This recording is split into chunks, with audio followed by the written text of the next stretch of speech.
সম্প্রতি পত্রপত্রিকা ঘাটলে দেখা যায় বিএনপির মির্জা ফখরুল জামাতের বিরুদ্ধে সাংঘাতিক সরব, অর্থাৎ জামাতকে পুরোপুরি রাজনৈতিকভাবে নির্মূল করতে হবে বা জামাত একাত্তরকে ভুলে যেতে চায়, এই সমস্ত কথাবার্তা বলেন। তো মনে হচ্ছে থাকে না যে দলে এক একবার এক একজনকে একটু দায়িত্ব দেওয়া হয়, তো সবচেয়ে বেশি কঠিন কঠিন কথা বলার জন্য মনে হচ্ছে মির্জা ফখরুল সাহেবকে দায়িত্ব দেওয়া হয়েছে।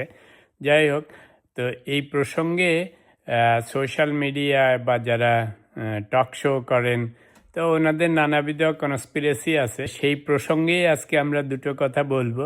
তো এই জিনিসগুলি আসলে হচ্ছে বাংলাদেশে একটা নূতন রাজনৈতিক বন্দোবস্ত হচ্ছে।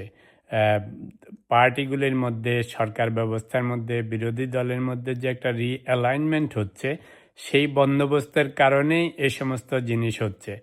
তো বিশদ আলোচনা যাওয়ার আগে বলি যে আমাদের দেশে একটা আমাদের সব মানুষের মধ্যে একটা স্বভাব আছে, ছোট দেশ তো সবসময় খালি অন্য বড়দের কথা চিন্তা করি। তো আমরা যখন যা হয় আমরা সবসময় মনে করি নিশ্চয়ই ভারতের কাজ, এটা নিশ্চয়ই আমেরিকার কাজ, কিংবা আরেক দেশের কাজ, কিংবা কোনো ডিপ স্টেটের কাজ। অর্থাৎ আমরা একটা বড় অদৃশ্য শক্তির কথা কল্পনা করতে পছন্দ করি। যেমন আমি মাঝে মাঝে ছোটোখাটো ভিডিও করি, তো আমি তো সব কিছু নিয়েই ভালো মন্দ বলি।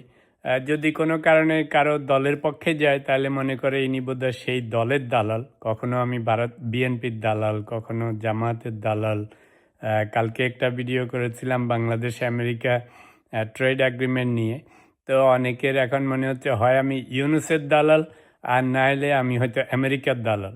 তো পয়েন্ট হচ্ছে যে খেয়াল করে দেখেন, আমরা সবসময় যদি আমাদের ভিন্ন মতের কিছু দেখি বা যেই জিনিসটা আমাদের বুঝতে অসুবিধা হয় বা অ্যাকসেপ্ট করতে অসুবিধা হয়, তো তখন আমরা একটা এক্সকিউজ দাঁড় করাতে চেষ্টা করি যে এটা কোনো ডিপ স্টেটের কারসাজি, অথবা এটা কোনো বহির্বিশ্বের বহিঃশক্তির বা তৃতীয় কোনো শক্তির কাজ।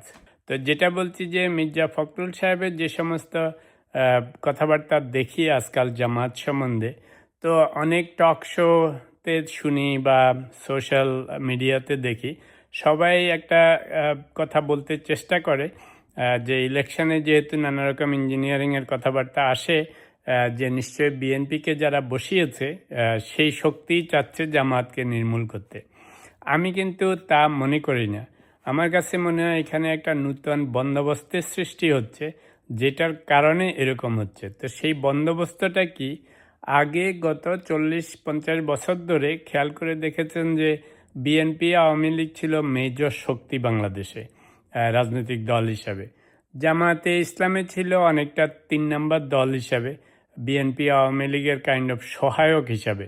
এরা কোনো সময় ডাইরেক্ট কম্পিটিটর ছিল না। মাঝখানে যদিও জাতীয় পার্টি বা অন্যান্য ছিল, সেগুলি আর আনলাম না কারণ ওরা তো দীর্ঘস্থায়ী হয়নি। তো খেয়াল করে দেখেন বন্দোবস্তটা কোথায় চেঞ্জ হচ্ছে। গত 40-50 বছর ধরে যখন থেকে খালেদা হাসিনাদের উদয় হয়েছে পলিটিক্যাল অ্যারিনাতে, দেখেন অল্টারনেটিভলি এরাই শাসন করেছে।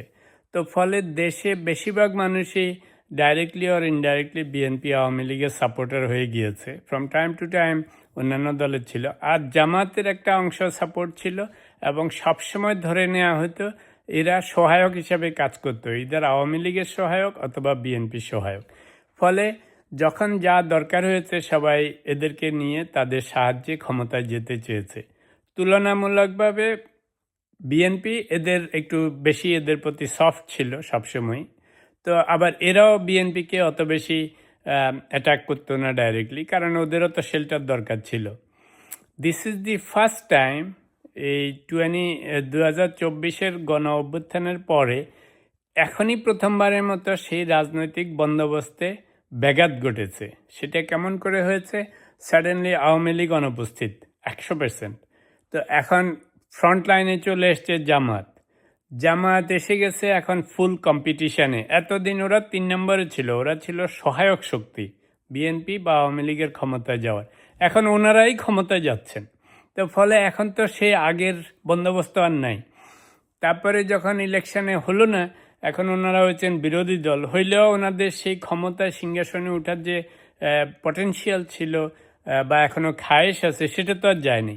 আবার বিএনপিও এতদিন ভাবতো যে আওয়ামী লীগ ছিল তাদের বিশাল প্রতিপক্ষ, সেজন্য জামায়াতকে সবসময় আঁচলের নিচে রেখেছে।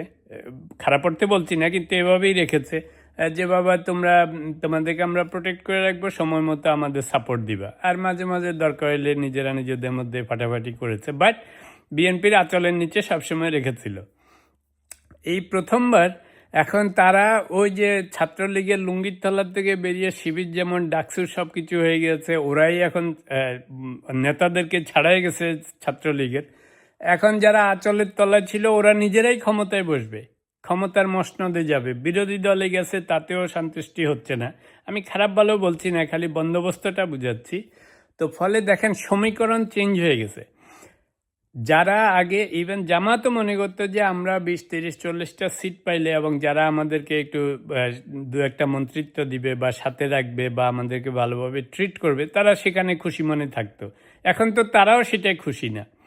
তো ফলে হয়েছে কি, এই যে বন্দোবস্তের চেঞ্জ হচ্ছে, এই চেঞ্জটা অ্যাডজাস্ট করতে সব পক্ষকে, এবং এইটার একটা সেটেলমেন্টে আসতে তো একটু টাইম লাগবে। তো এই সময়ে এখন বিএনপিও যেমন একটু দে আর নট ফিলিং ওয়েল, যে যাদেরকে এতদিন দেখে শুনে রেখেছি এখন তারাই আমার মসনদে যেতে চায়, তারাই আমার উপর দিয়ে যেতে চায়। তো এটা তাদের ভালো লাগতেছে না। আর জামাত মনে করতেছে আমরা এখন এত শক্তিশালী হয়ে গিয়েছি যে আমরা কেন ওদেরকে মানব। তো এই যে দেখেন ক্ষমতার টানাপোড়েন, এদিকে তো আওয়ামী লীগ নাই মাঠে এখনো। তো ফলে হয়েছে কি, এখন আর সেই আগের সুন্দর কথায় কাজ হচ্ছে না।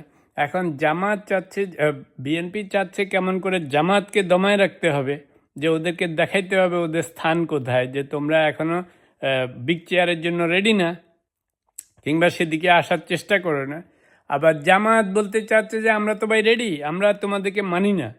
তো এখন এই যে বন্দোবস্তটার যে মধ্যে যে একটা গন্ডগোল চলতেছে বা রিঅ্যালাইনমেন্ট হতে যে যে প্রবলেম হচ্ছে, এই প্রবলেমের কারণে এর মধ্যে এখন যারা খামাখা ওই যে সেই ভারত, আমেরিকা, বাংলাদেশ, অমুক ডিপ স্টেট, লাইট স্টেট এত কথা বলতেছে, আসলে সেটা কিছু না।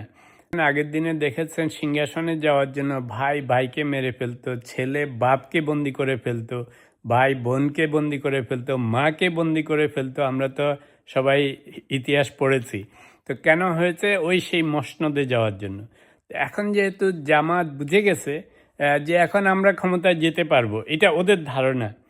বিএনপি মনে করতেছে তোমাদেরকে এতদিন ভেবেছি থার্ড পার্টি, এখন তোমরাই ক্ষমতায় যাবা। তো এগুলির জন্য এখন দুই পক্ষকে চেষ্টা করতেছে ওই বিড়াল প্রথম রাতে মারার মতো।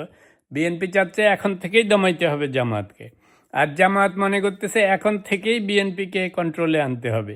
তো এই জন্য আসলে কোনো deep state, light state, Bharat, America এসব কিছু লাগতেছে না। ওরা ওদের নিজেদের স্বার্থেই এসব করতেছে। ওই যে দেখেন ডাকসুতে সাদিক কায়েমরা রাজনীতি করতে দিবে না বলে বিএনপি এখন সেই রাজনীতি নিয়ে আসতেছে। কিন্তু ওরা ভুলে যাচ্ছে ওরা শিবির, শিবির করে ওরা রাজনীতিতে আসছে। ওরা রাজনীতি করবে শিবির, তাতে অসুবিধা নেই, কিন্তু বিএনপি ছাত্রদল, ছাত্রলীগ আসতে পারবে না।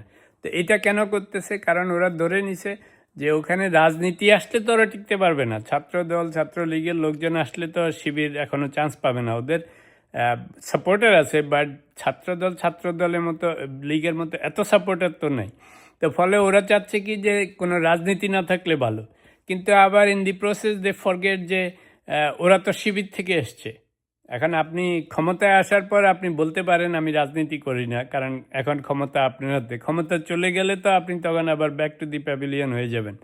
এনিওয়েজ, তো সেই জন্য বলছি যে যারা টক শোতে এখানে ওখানে সবসময় যে কোনো জিনিসকে পাশ কাটানোর জন্য রয়ের নাম দিয়ে দেয়, ভারতের নাম দিয়ে দেয়, আমেরিকার নাম দিয়ে দেয়, ডিপ স্টেটের নাম দিয়ে দেয়, কাউকে দালাল বলে দেয়, এই আর্গুমেন্টগুলি we should not by this argument. এতে কি হয় যে আসল যে ঘটনা হচ্ছে, যারা ঘটাচ্ছে, যে কারণে ঘটছে, সেটার দিকে আর ফোকাস থাকে না। খালি একটা অদৃশ্য শক্তির কথা মনে করে যে না এটা বিগ থিং, এটা আমার আয়ত্তের বাইরে। আসলে সব কিছু আয়ত্তের বাইরে না। তা আমি এই জন্য সবসময় বলি যে মাইক্রো লেভেলে যদি চিন্তা করেন তাহলে ম্যাক্রো লেভেলটা বোঝা যায়। এখন এই যে আমি বললাম কালকে এআরটি নিয়ে কথা বললাম, ওই যে আমেরিকান বাংলাদেশের রেসিপ্রোকাল ট্রেড অ্যাগ্রিমেন্ট নিয়ে।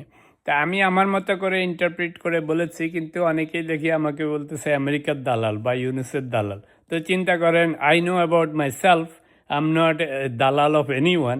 এনপি বা মির্জা ফখরুল যে সমস্ত কথা এখন বলতেছে জামাতকে নির্মূলের জন্য, বা জামাত ৭১কে ভুলে যাচ্ছে, বা জামাত বিরক্ত হচ্ছে যে আমাদের নাম কেন মুক্তিযোদ্ধা বিষয়ক যে আইন পাশ করা হয়েছে ওর মধ্যে জামাতে ইসলামীর নাম আছে, ওটা ওরা পছন্দ করতেছে না।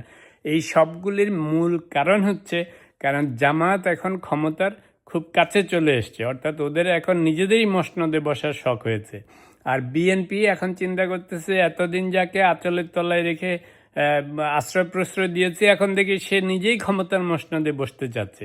এই জন্যই দুইজনেই দুইজনকে ঘায়েল করার চেষ্টা করতেছে।